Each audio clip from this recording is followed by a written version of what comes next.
que nos va a introducir a esto de las virtudes teologales que son, en fin, para entonces ya luego entrar propiamente a la primera, que es la fe. Comparto yo entonces, Ricardo, el video. O tú lo Sí, sí, con tienes. gusto. Ahí tienes para compartirlo. Bueno, entonces voy a compartir la pantalla. Aquí está. Muy bien.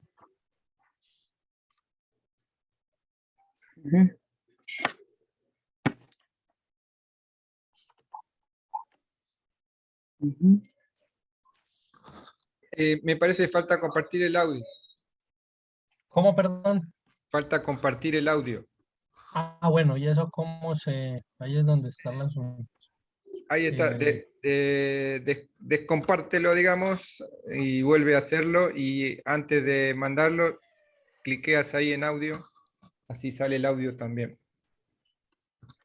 O sea, entro por... A ver, Compartir pantalla. primero comparto pantalla, ¿sí? Eliges dónde está. Ya.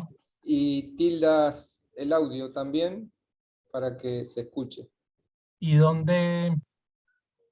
Porque aquí yo lo estaba escuchando, pero no sé por qué ustedes no lo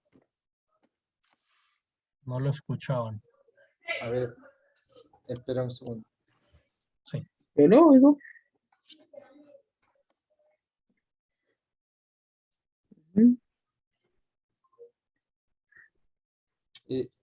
Si quieres lo hago yo de acá, sácalo de allí. Perfecto, dale.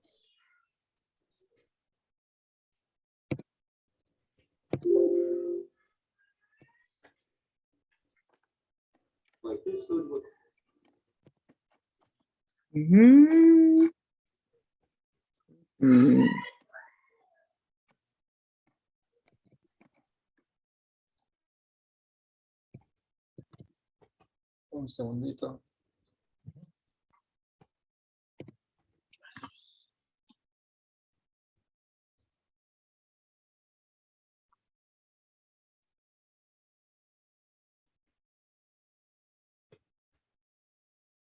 Recuerda ponerle abajo el subtítulo en español.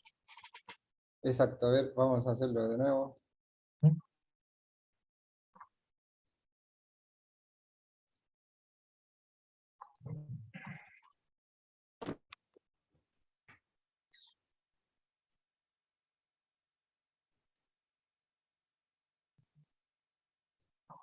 Ahí le das en donde dice subtítulo, exacto, y traducción automática.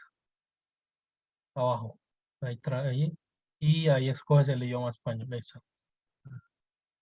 Ok, sí está. To New York under your own power, how would you go? You could walk or jog, of course, but it would be even faster if you went by bicycle, assuming that you've developed the habitual skill of riding a bike.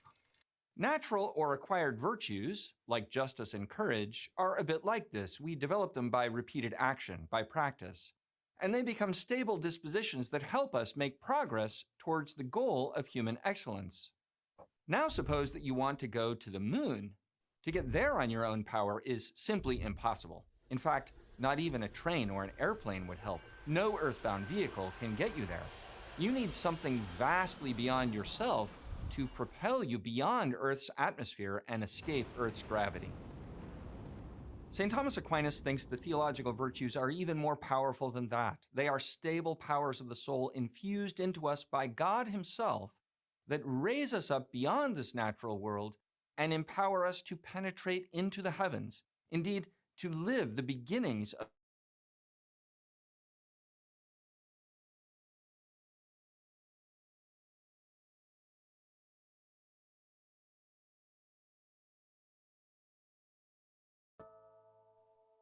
We read in sacred scripture about 3 theological virtues: faith, hope, and love.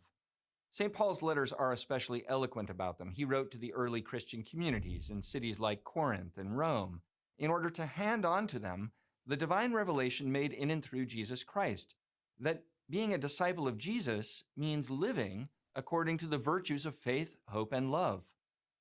If it weren't for this divine revelation, which began in the Old Testament and reaches its culmination in Christ, we wouldn't know about the promise of heaven or about the supernatural virtues that we need in order to live the kind of supernatural life that will take us there. Reflecting on this, St. Thomas teaches that there are two kinds or levels of happiness that we can reach. The first is on the natural level, a happiness that a human being can obtain, at least in theory, by his own natural powers, by practicing the natural virtues.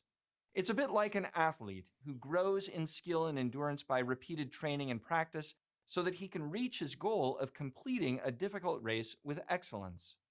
Similarly, the natural virtues, like the cardinal virtues of prudence, justice, temperance, and courage, can be acquired by repeated good human actions, and they make the human being into the kind of person who is just, prudent, temperate, and courageous, and thus someone who can reach the goal of living a flourishing and happy life on the natural level. But the happiness of heaven, of eternal life with God, is something vastly higher than this natural happiness. Jesus teaches us that by being configured to Him, we become adopted sons and daughters of God, sharing in the divine nature. Our own natural powers are not sufficient to raise us up to this, and no amount of human training or moral effort will get us there without the help of God's grace. We still need the cardinal virtues, of course, but we also need something more, something that directs us to and makes us capable of living a supernatural life, of attaining to supernatural happiness, which is to be united to God Himself. This is why the theological virtues are so important. According to Aquinas, there are 3 reasons they're called theological virtues. That's from the Greek word for God, theos. First, their object is God Himself, and they direct us to God. Second, we cannot obtain the theological virtues by our natural powers. They must be directly infused in us by God Himself.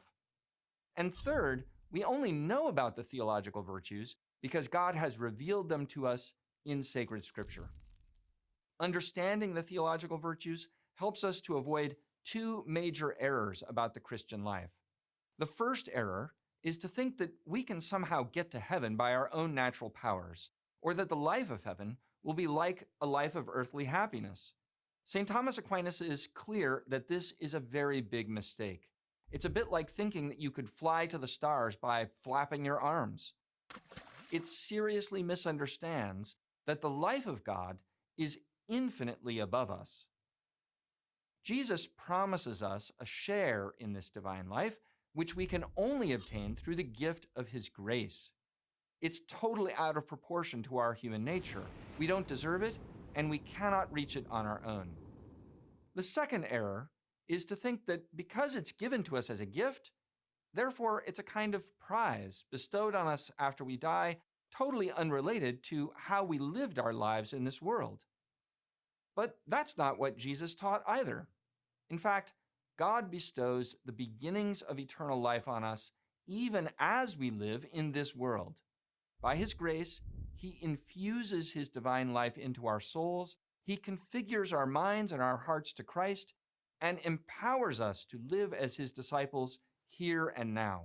That's why St. Paul teaches that Christians live no longer as men and women of earth, but as citizens of heaven, according to the power of Christ's resurrection, which makes us die to sin and alive to God through faith, hope, and love. In short, we're supposed to live our lives as Christians in this world according to the theological virtues, which really do elevate and transform our lives from the inside out. The theological virtues are, in a sense, the very substance of the Christian life. Growing in them, in our daily actions, is the measure of our growth in holiness as disciples of Christ. The theological virtues each perfect a different aspect of what is highest in the human being, our capacities of knowing and of loving, or what Aquinas calls our powers of intellect and of will. We'll have more to say about this in future videos. For now, we can say briefly that the virtue of faith perfects our intellect. By the light of natural reason, we're able to know and understand the things we encounter in this world. faith bestows a new and higher light on our minds so that we're able to judge rightly about divine things, and above all, so that we believe what God has revealed to us in Christ. Faith thus allows us to attain to the truth about God and makes us adhere to him as we believe what he tells us. In fact, Aquinas says that faith makes us like the divine Son who proceeds from the Father by way of intellect as the Father's word. The virtue of hope also has God as its object and makes us adhere to God, but it's not about our intellect grasping the truth. Rather, hope elevates our will so that we place all our trust in God's help, since he is perfectly good and the source of all goodness. By hope, we dare to reach for God himself, and we hope to obtain this happiness from God alone. We rely entirely on him and place our lives and our futures completely in his hands. Finally, the virtue of love, or of charity, purifies and raises up our will so that it ceases to love the things of this world as final ends and begins to love God for his own sake and above all things. This supernatural virtue of love makes us like the Holy Spirit, who proceeds from the Father and the Son as their mutual love. This virtue, above all others, reorders all of the priorities of the Christian's life, all of the Christian's loves, even here and now in this world. If we act by this charity, then everything we do as Christians should point us back to God. For Bien, readings, ahí podcasts, podemos and more dejar el videos like video. this, go to Aquinas One. Perfecto. Bueno, esa era pues la introducción al tema, las virtudes teologales así vistas en general, en panorama. Muchas gracias a Ricardo ahí por mostrarnos el video y estar atento ahí a los subtítulos. Veamos dos definiciones fundamentales, pues que es de todas maneras un eco de lo que ya dice ahí este fraile dominico. La definición de Santo Tomás, que en realidad no está así textual, sino que se deduce, digamos, del texto de Santo Tomás, es como una paráfrasis, es la siguiente, ¿sí? Para Santo Tomás, las virtudes teologales son principios divinos por los cuales se ordena al hombre a la bienaventuranza sobrenatural, es decir, a la felicidad eterna, al gozo eterno. Del mismo modo que por los principios naturales se le ordena al fin connatural, aunque sea con la indispensable ayuda divina. Es decir, Santo Tomás remata diciendo, no pensemos que en las virtudes naturales, las virtudes cardinales que vimos la vez pasada, en las que lo fundamental pues es el esfuerzo humano y el hábito humano. No pensemos que ahí no interviene Dios, sería absurdo. Pero sí es claro que con respecto a esas virtudes cardinales, virtudes naturales, en las virtudes teologales es más clara y está más presente la acción de Dios. Y no podemos tampoco pensar que solo con las virtudes naturales podemos nosotros llegar a la perfección y concretamente salvarnos. Entonces, por eso el concepto, ¿no? Principios divinos por los cuales se ordena al hombre a la bienaventuranza sobrenatural. Hay otro concepto que lo encontramos en un libro que citábamos la vez pasada y que es recomendado para todo el estudio de las virtudes, que es la teología moral para seglares del padre Rollo Marín, Fray Antonio Rollo Marín. Y él nos dice lo siguiente: las virtudes teologales son principios operativos con los cuales nos ordenamos directamente a Dios como fin último sobrenatural. Tienen al mismo Dios por objeto material y uno de los atributos divinos por objeto formal. Son estrictamente sobrenaturales y solo Dios puede infundirlas en el alma. Como se explicaba en el video, pues son tres las razones por las que las llamamos teologales. Primero, porque tienen a Dios por objeto, por ellas nos ordenamos rectamente a Dios. En segundo lugar, porque solo Dios nos las infunde, no es algo que el hombre pueda conquistar por su esfuerzo natural, ni por una fuente diversa a la acción de Dios. Y tercero, porque solamente son conocidas mediante la divina revelación. Las virtudes cardinales nosotros las podemos encontrar ya presentes en la filosofía griega, por ejemplo. Está la frónesis, la sofrosine, que es la templanza, la andreía, que es el coraje, y está dikaiosine, que es justicia, y entre los clásicos griegos y latinos, pues nosotros vamos a encontrar esas virtudes ya muy tematizadas, pero no ocurre así con las virtudes teologales. Hacen parte, digamos, de la ley divina y de la revelación, pues, que está en la Sagrada Escritura. Entremos, pues, a la primera de estas virtudes teologales, que es la fe. Yo comienzo con un pasaje de la carta de San Agustín de Hipona a Consencio. Esta carta es la carta 205 en el tomo de cartas, o en el segundo tomo de cartas de las obras completas de San Agustín, para el que quiera leer, que son textos muy, muy interesantes. Ahí dice, está en el número 205, la carta 205, en ese tomo de las obras completas de San Agustín, el tomo 11, que es el segundo tomo de cartas. Tomo 10 y 11 son las cartas. Él le dice ahí a Consencio: haya fe y no habrá problema. Esa es la frase que yo quiero que ustedes mediten, ¿no? Haya fe y no habrá problema, dice San Agustín de Hipona. Primero, como hemos hecho habitualmente, el concepto, ¿no? La definición. ¿Qué es la fe? Y realmente lo que hace Santo Tomás en el tratado donde se ocupa de este tema de la fe es la misma que aparece en la carta a los Gálatas, ¿sí? Gálatas capítulo 11, versículo 1. Fides sperandarum substantia rerum, argumentum non apparentium. Es decir, la fe es la sustancia de lo que se espera, la prueba de lo que no se ve. Tomo ahí la versión de Staubinger, ¿no? La fe es la sustancia de lo que se espera, la prueba de la que no se ve. Santo Tomás, palabras más, palabras menos, lo que dice es que efectivamente los autores, él cita a varios padres, santos padres de la iglesia, quienes han definido el concepto antes que él, lo que hacen es de alguna manera conservar en lo esencial esta definición que aparece en la carta a los Gálatas. Entonces, para nosotros, pues, es ya muy conocida. Sustancia de lo que se espera, prueba de lo que no se ve.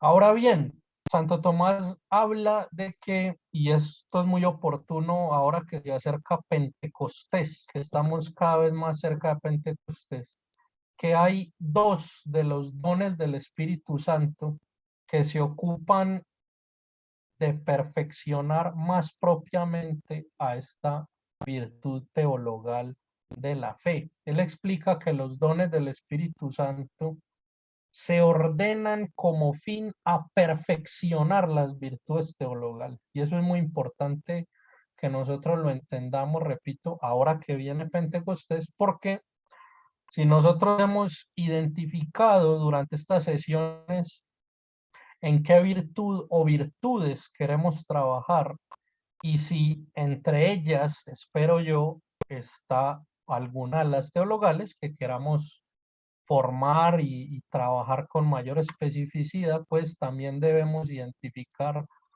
esos dones del Espíritu Santo que perfeccionan esa virtud teologal. Él dice que a la fe la perfecciona primero el don del entendimiento, luz sobrenatural otorgada al hombre por Dios, que le hace llegar al conocimiento de cosas que no es capaz de conocer por su luz natural. Repito el concepto, ¿no? La luz sobrenatural otorgada al hombre por Dios, que le hace llegar al conocimiento de cosas que no es capaz de conocer por su luz natural. Es decir, dado que al hombre no le basta el tener pues la luz del entendimiento natural, del conocimiento intelectual con el que Dios lo ha creado, que es una de las facultades del alma, el entendimiento, aproximarse a la esencia de las cosas, buscar la verdad y encontrarla. Eso puede ser suficiente para lo natural, pero es insuficiente para realidades superiores, ¿no? Y el mejor ejemplo ahí puede ser Santo Tomás de Aquino, ¿no? Santo Tomás de Aquino no era solamente un filósofo capaz de llegar a la profundidad de la realidad y explicarnos y hacernos entender, por ejemplo, cómo a través de las causas o del cambio nosotros llegamos a la idea de Dios, que para eso no se necesita apelar todavía, dice Santo Tomás, a la revelación, sino que por el entendimiento natural puedes probar, y hay 5 vías muy concretas para probar que Dios existe. Hay, sin embargo, unas realidades ya superiores de lo divino que conocemos a través de la revelación, que no se conocen por la luz natural, pero ya el entendimiento como don del Espíritu Santo es algo superior porque nos ayuda precisamente como a escudriñar y a explorar esas dimensiones de lo sobrenatural, de lo revelado, y llegar a alturas y llegar a comprensiones tan geniales como las de Santo Tomás, que de hecho cuando se le preguntó al Papa Juan XXII, si no estoy mal, era el Papa Juan XXII, cuál era el milagro de Santo Tomás para canonizarlo, pues él dijo que cada artículo de la Suma Teológica era un milagro. Pues sí, efectivamente,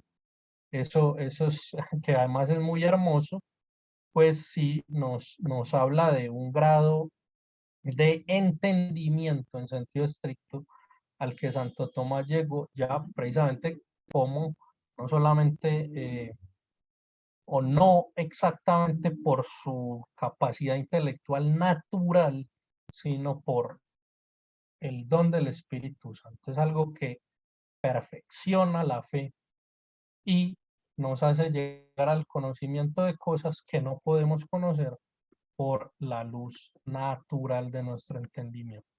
El segundo don del Espíritu Santo, que según Santo Tomás perfecciona a la fe, es la ciencia, ¿sí? Y él define el don de ciencia como luz sobrenatural otorgada al hombre por Dios, que le hace tener un juicio cierto y exacto sobre lo que debe y lo que no debe ser creído, ¿sí? Es un juicio acertado, correcto, preciso,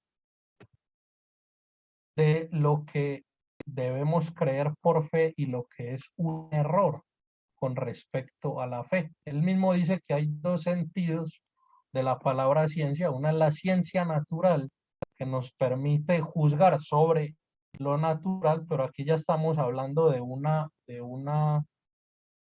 luz, de algo que es infuso, que es precisamente, repito, un don de Dios,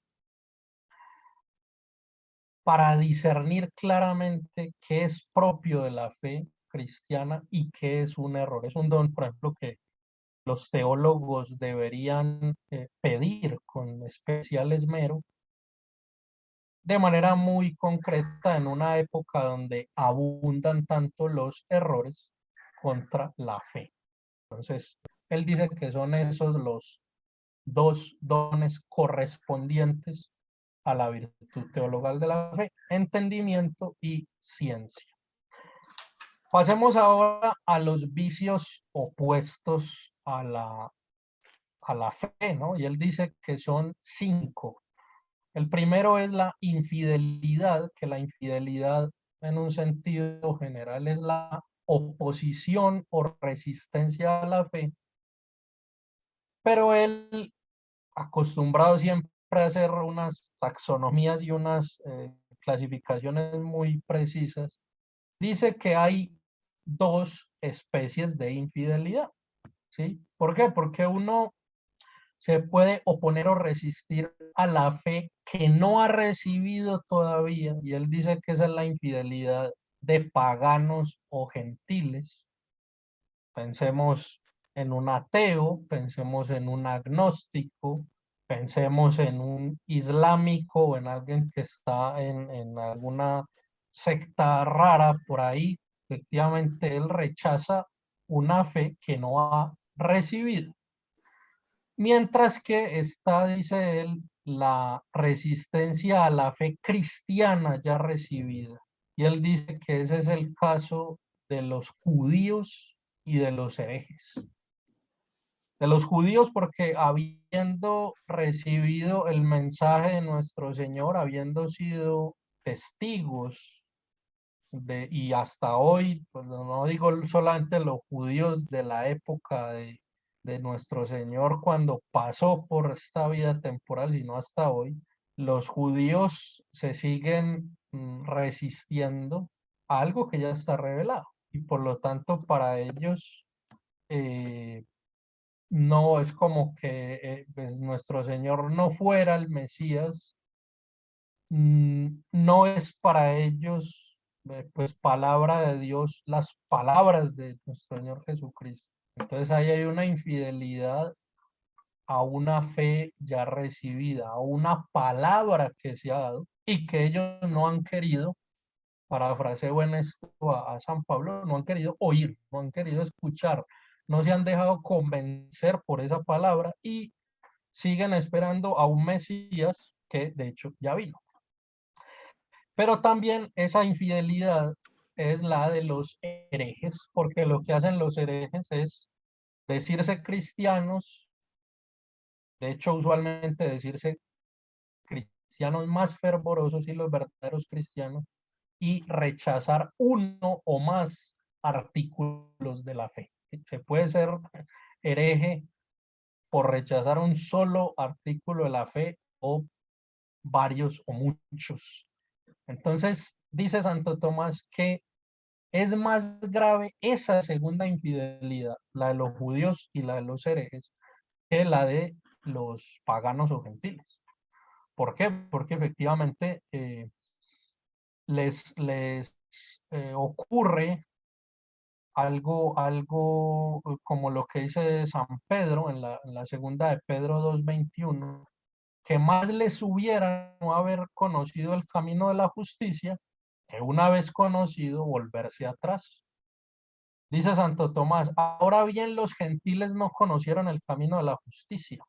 Los herejes, en cambio, y los judíos, que de alguna manera lo conocieron, lo abandonaron. Su pecado es por lo mismo más grave. Entonces, ese primer pecado, primer vicio contra la fe, que es la infidelidad, y yo les quería compartir con respecto a ese tema de la infidelidad un capítulo del libro de mi autoría que se publicó hace un tiempo, que es acerca del infierno de Dante.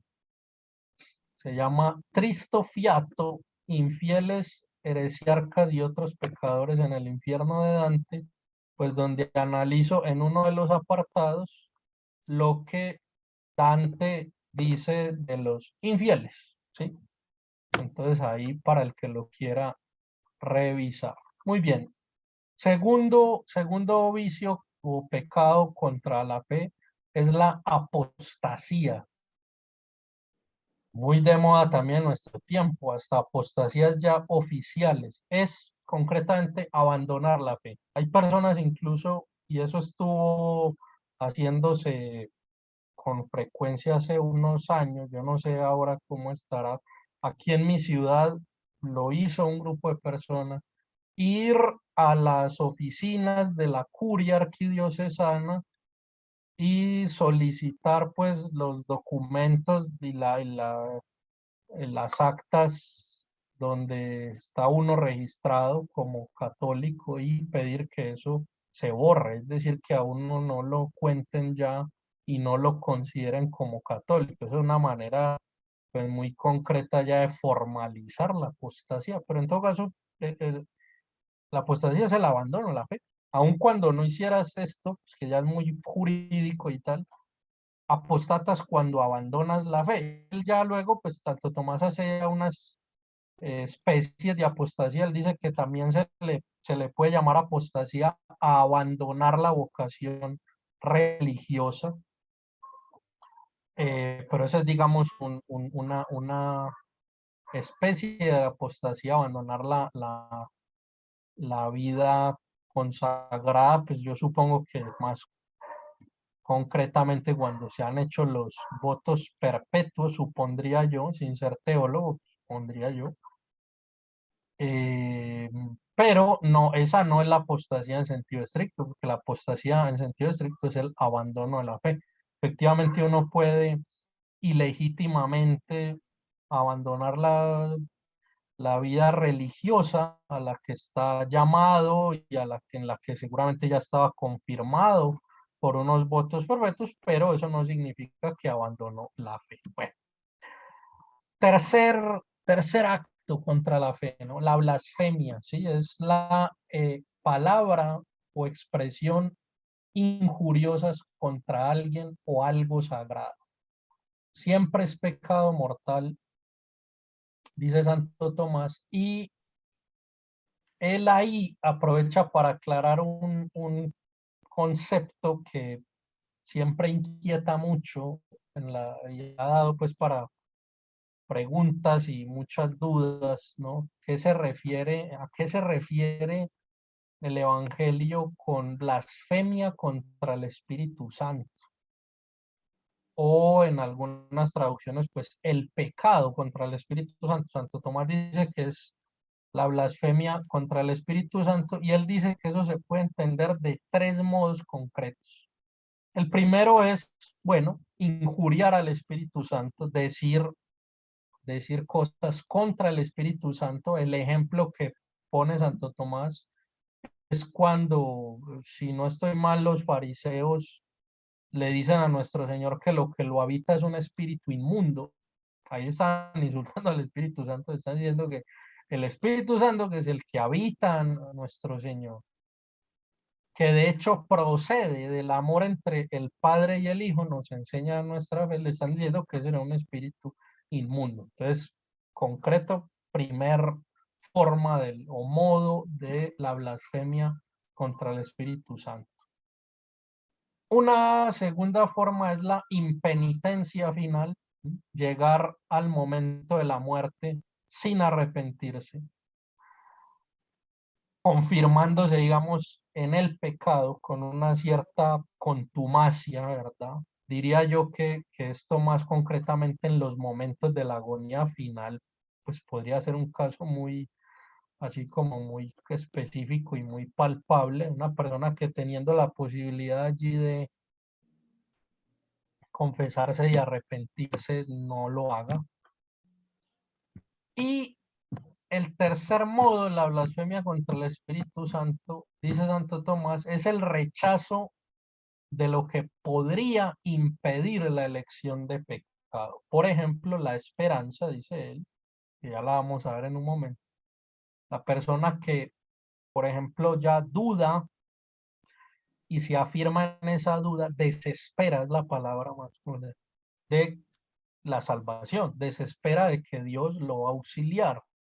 Se afirma, digamos, en que se va a condenar y no espera ya nada de Dios, o como vamos a ver, la presunción, que es el vicio opuesto, pues sería decir yo estoy salvo ya, ¿no?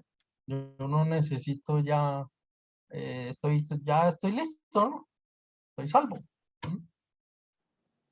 También sería blasfemia contra el Espíritu Santo. Y él dice que este tercer modo, del que desespera, del que no recurre a aquello que podría salvarlo de una ocasión de pecado, de elegir el pecado.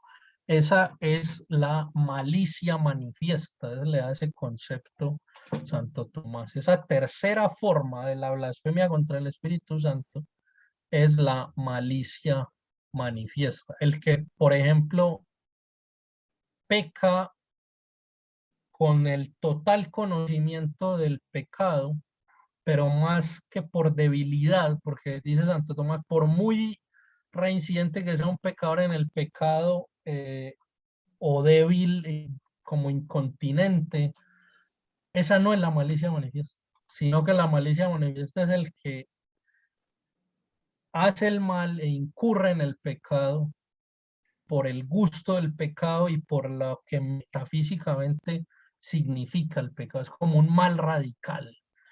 Podríamos decir que es lo que hacen los satánicos, ¿no? O los masones, especialmente en grados ya muy altos, que es, sí, afirmo estos actos e incluso incurro en actos que concretamente ofenden a Dios por la afirmación moral y metafísica de ofender a Dios. En fin, dice también Santo Tomás que un vicio opuesto a la fe es la ceguera de la mente. La definición es lacónica y está muy de moda también. Excusar el pecado.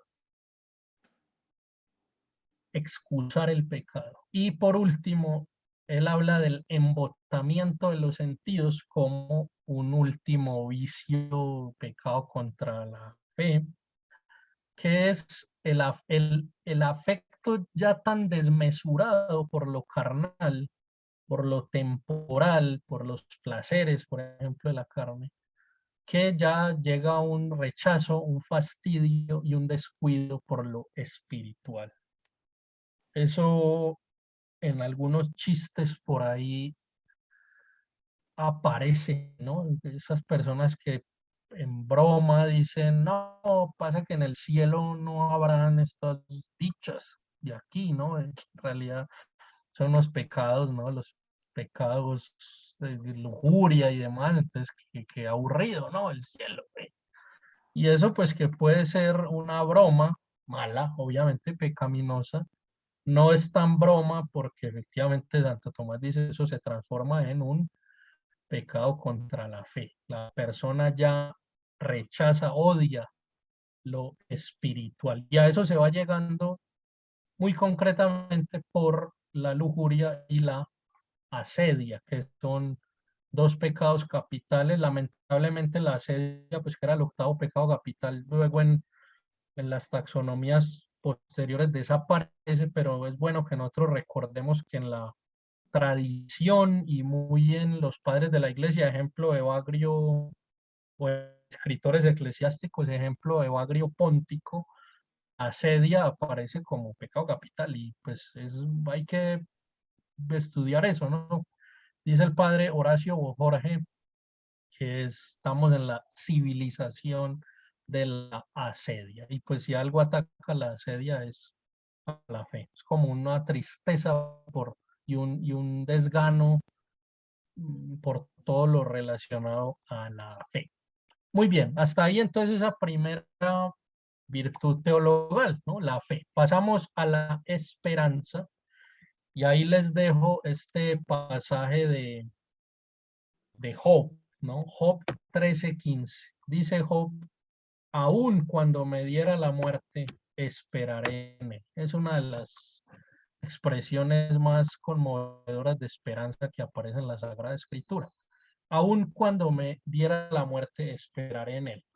Tomo para la definición las palabras de Fray Antonio Rollo Marín, repito, en la Teología Moral para Seglares, tomo 1, moral fundamental y especial, y ahí nos dice el padre Rollo que la esperanza es una virtud teologal infundida por Dios en la voluntad, por la cual confiamos con plena certeza alcanzar la vida eterna y los medios necesarios para llegar a ella apoyados en el auxilio omnipotente de Dios.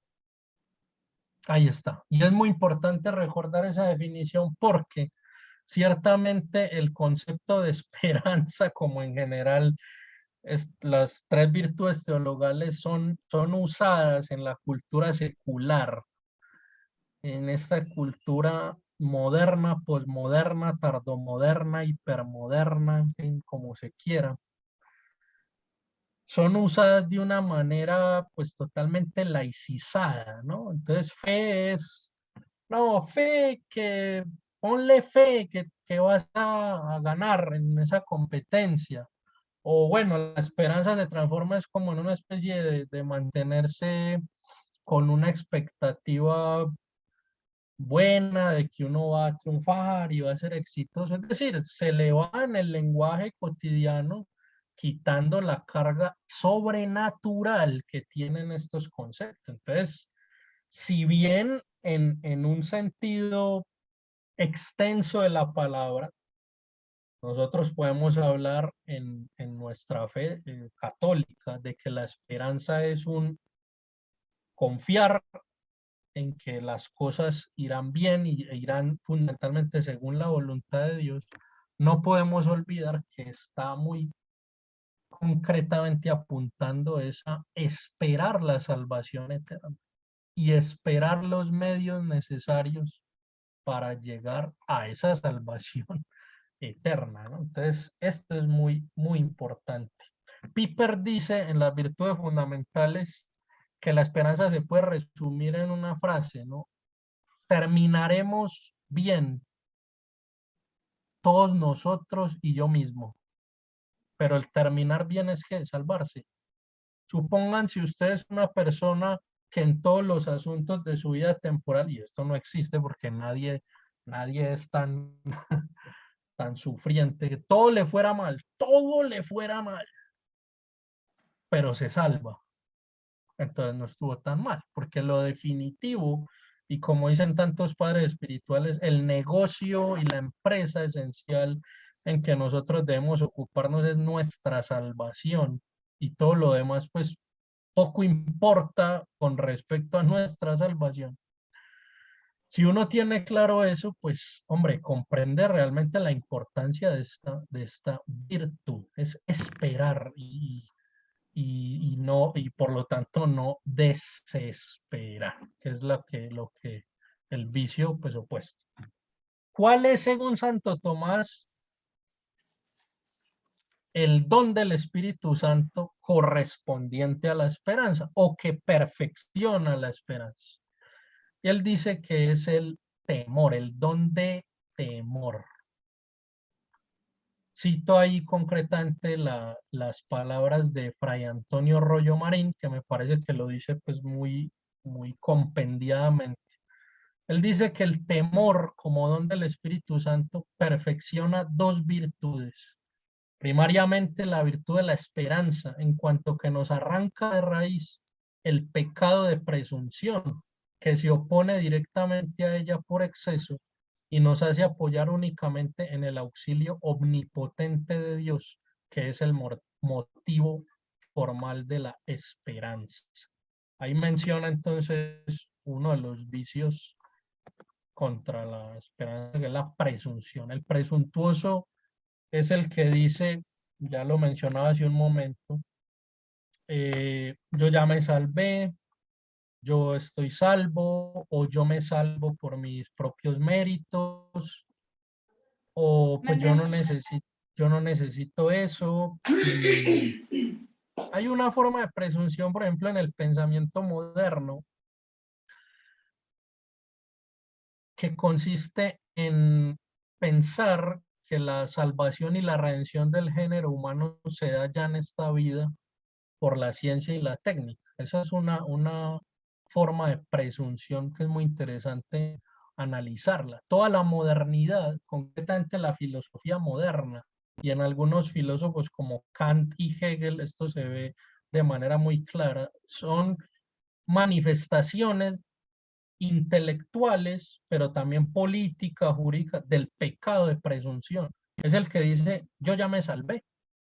Para eso pueden ustedes revisar la Spe Salvi, que es la segunda encíclica del Papa Benedicto XVI, especialmente en un apartado donde él habla de la transformación de la fe esperanza en el mundo moderno. Y pues él habla de ese tema. Entonces, el don de temor de Dios, dice Santo Tomás y dice Fray Antonio Rollo Marín, comentando a Santo Tomás, que nos libra de caer en ese pecado de presunción. Bueno, ya él dice que perfecciona también a la templanza, tal, pero ese no es nuestro tema, ya la templanza la vimos. En fin. Entonces, pasemos a los vicios opuestos a la esperanza. Uno, ya lo veíamos, es la desesperación. Es la voluntaria renuncia a la bienaventuranza eterna por considerarla imposible de alcanzar. La persona que afirma, bueno, yo ya estoy condenado, más o menos, como adelantarse a eso y decir, ya para mí no hay solución, estoy condenado y ya está. Es precisamente algo que ofende mucho a Dios porque es decirle pues que ni Dios lo puede ayudar. Voluntaria renuncia a la bienaventuranza eterna por considerarla imposible de alcanzar.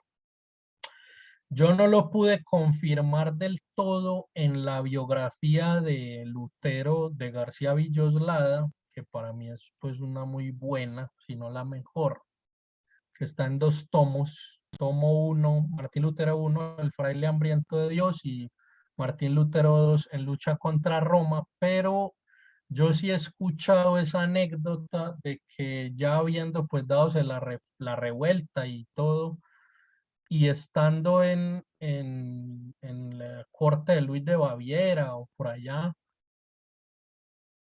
Catalina de Bora o von Bora, que fue la esposa de Lutero, y Lutero pues, se recuestan una noche en el prado de la casa donde vivían, y Catalina de Bora le dice a Lutero pues que está fascinada viendo el firmamento y que pues cómo será, ¿no? Vivir en el cielo, vivir allá junto a Dios y demás. Y Lutero le dice, olvídate de eso porque nosotros no estaremos allá, nosotros vamos para el infierno. Eso he escuchado yo y sea verdad o no, que tal parece que sí, pero aunque no lo fuera, aunque fuera solo literatura, es un buen ejemplo histórico literario de que la persona que ya desesperó, que está diciendo, yo sé que me voy a ir al infierno y allá estaré en 10 minutos, como aparece por ahí en alguna película. Fidel Castro también expresó un par de veces esa seguridad suya de que se iba a ir al infierno. Una vez en una entrevista, él dijo, sí, yo sé que va al infierno, y la vez que le dijo a Fraga, a este político español socialista, le dijo, Fraga, nos vemos en el infierno. Este típico de frases blasfemas de las películas norteamericanas. Es grave porque si sabes que estás yéndote al infierno, pues toma la vía contraria. Confiésate, pero el que no lo hace porque sí te desesperó.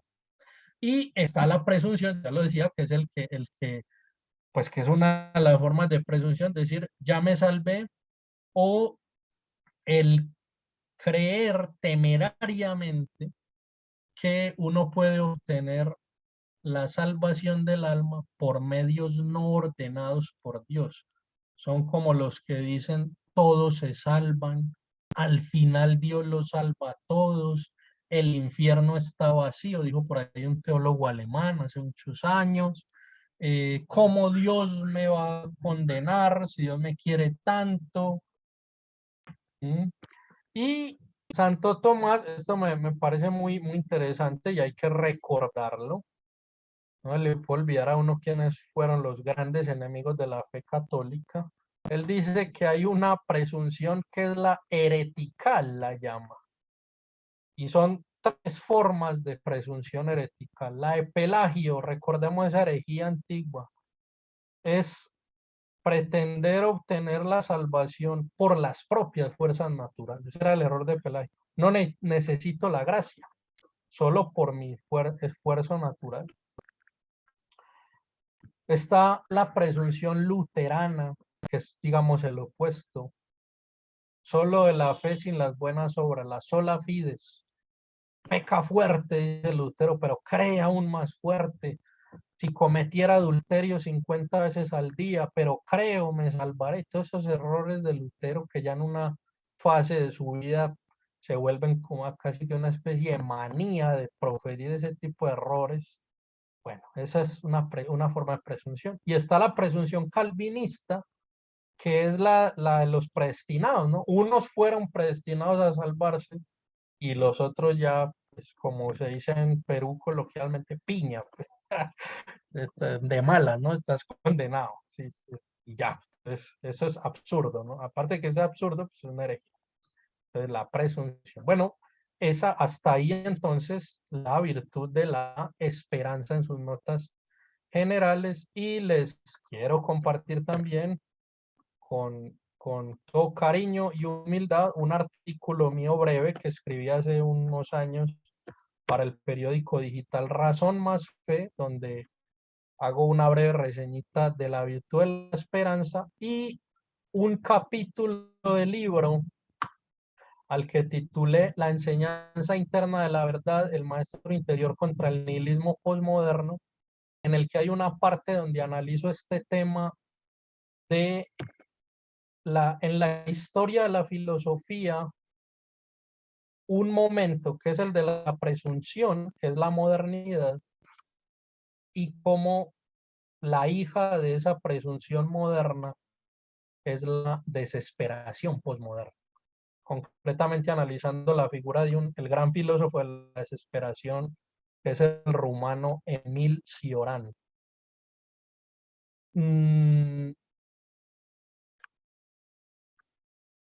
¿Qué iba yo a añadir a eso? Ah, bueno, y también porque estando en ese contexto de presunción y desesperación, ¿por qué la obra de San Agustín en ese texto digo yo que es una salida? Concretamente algunos textos de San Agustín y la misma vida de San Agustín, porque debe ser enseñada, meditada, promovida,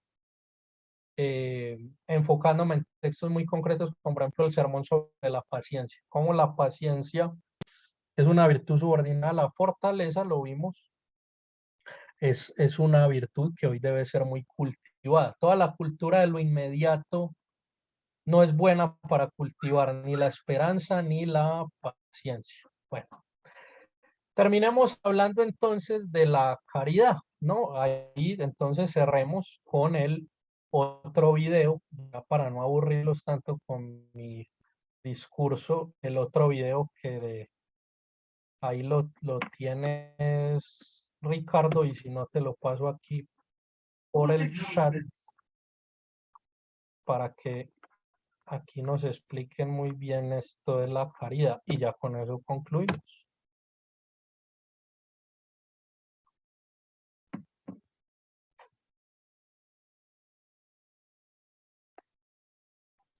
Un segundo, ya los comparto.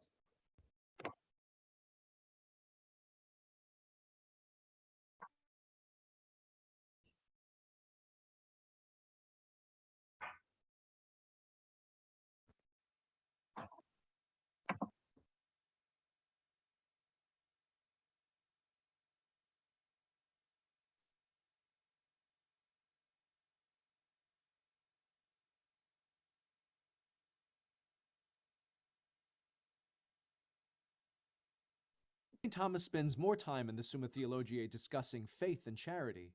He is remembered more for his treatment there of charity than of faith. This is because his doctrine of charity contains at least two revolutionary ideas. I call these ideas revolutionary not because they do violence to the Christian tradition regarding charity, but because they mark a new moment in the Church's appreciation of the virtue.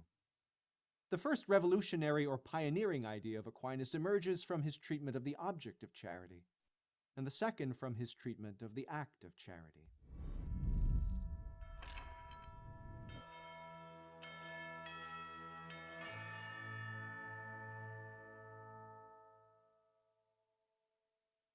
Let's begin our discussion, however, by reviewing briefly what Aquinas says about the subject of charity. Where is the seat of charity in the human person? Aquinas responds to this question by explaining that because charity is concerned not with knowing God but with loving Him, charity resides in and perfects the human power concerned with loving, which is the will. Now, right away, Aquinas notes that the human will loves with one of two loves, the love of concupiscence and the love of benevolence or friendship. With the love of concupiscence, we love some good for our own sake. This is the love with which we love the goods that keep us alive and help us to grow in virtue. We love these goods, hamburgers, winter coats, health, education, for the benefits that they offer us. We love ourselves when we love these goods for our own sake. With the love of benevolence, however, we love some good not for our sake, but for another's sake. This is the love that constitutes friendship. By willing some good for another, we regard the other as another self. We love our friend when we love his goods for his sake.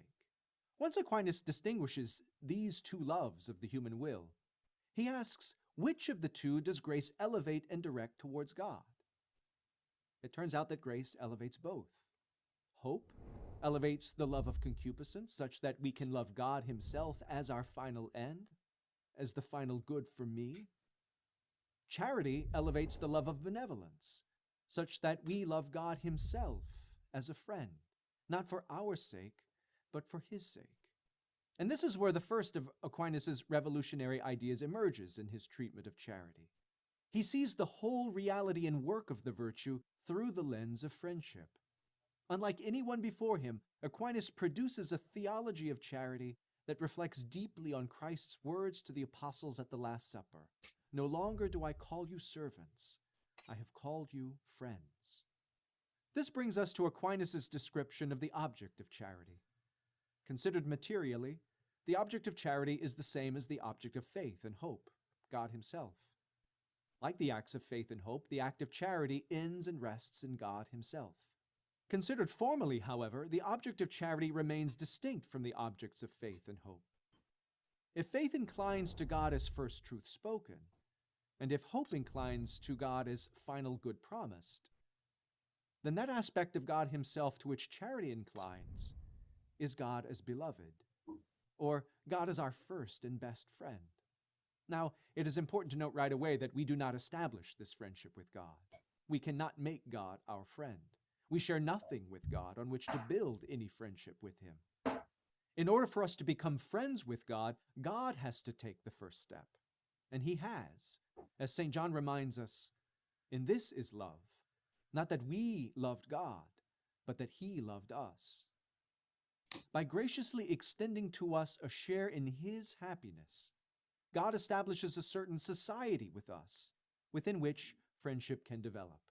Because by God's gracious initiative, we share the same happiness with God, we humans can love that happiness for the sake of God, and thereby love God. We can love God as a friend. For Aquinas, charity is nothing other than our loving response to the friendship offered to us by God. And because in every friendship we love our friend as well as what he loves, in charity we love God as well as what he loves, which is everything that he has made, especially other persons.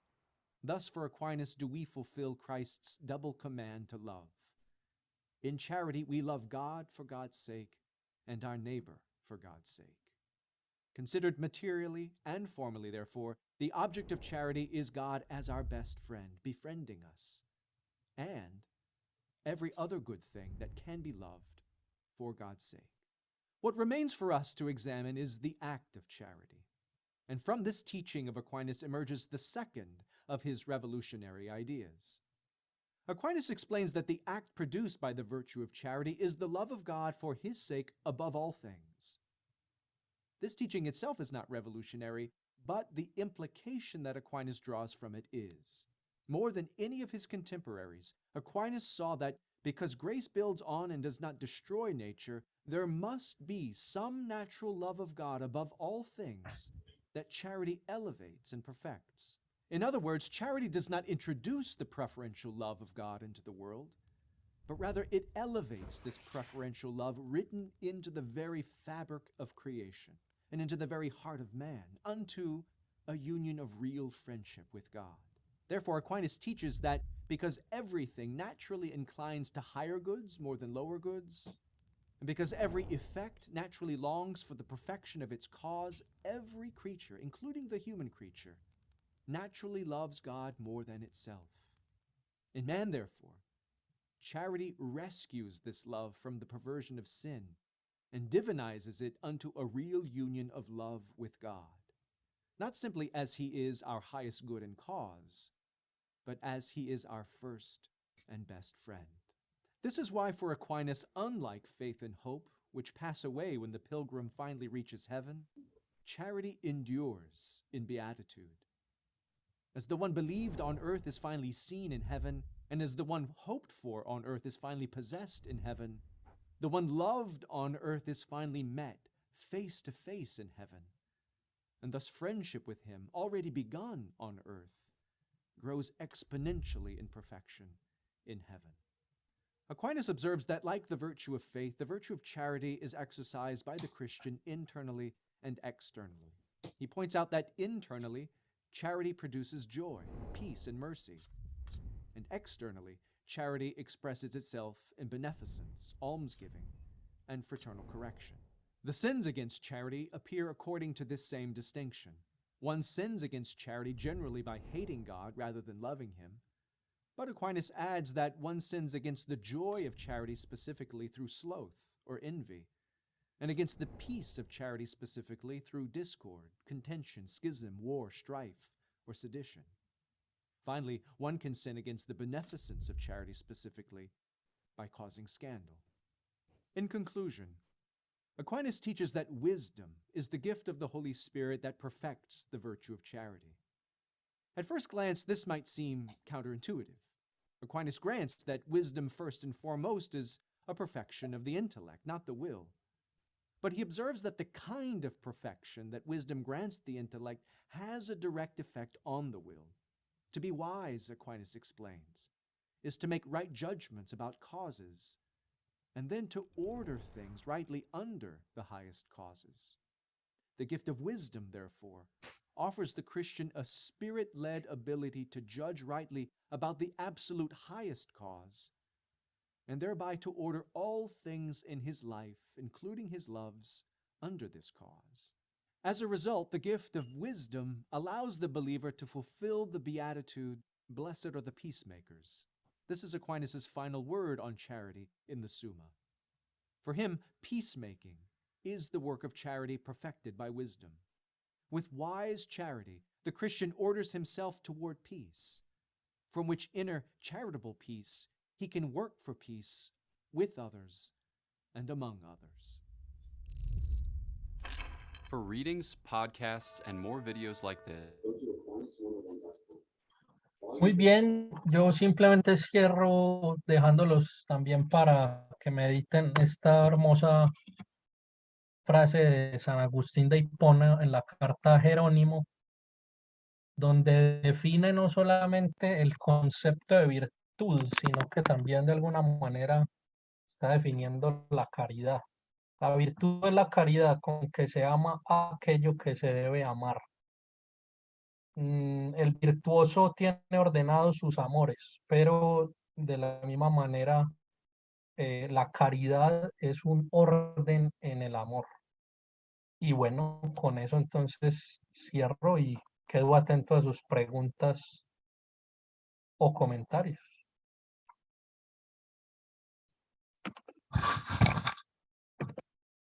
Muy bien, muchas gracias, Carlos. Sí, hay un tiempito si alguien quiere hacer alguna consulta sobre lo que vimos hoy, sobre la fe, sobre lo expuesto sobre la esperanza y sobre lo último de la caridad.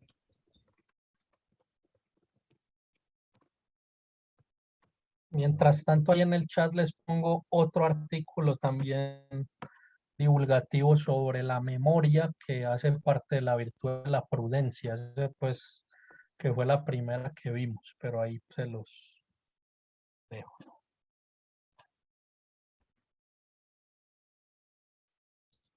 Allí está. Muy bien.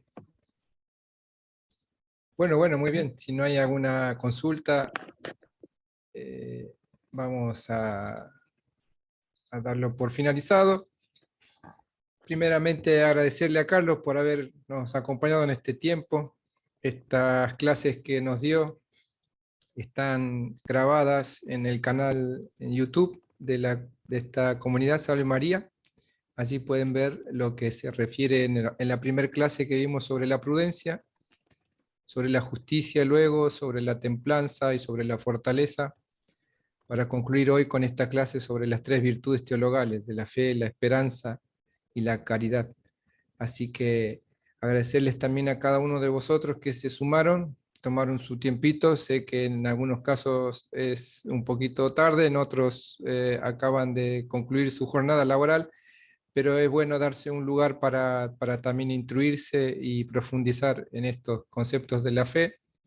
Y bajo esta propuesta que gentilmente con algunas fallas por ahí, a las cuales pedimos disculpas, pero bueno, de todo corazón hacemos para compartir con todos.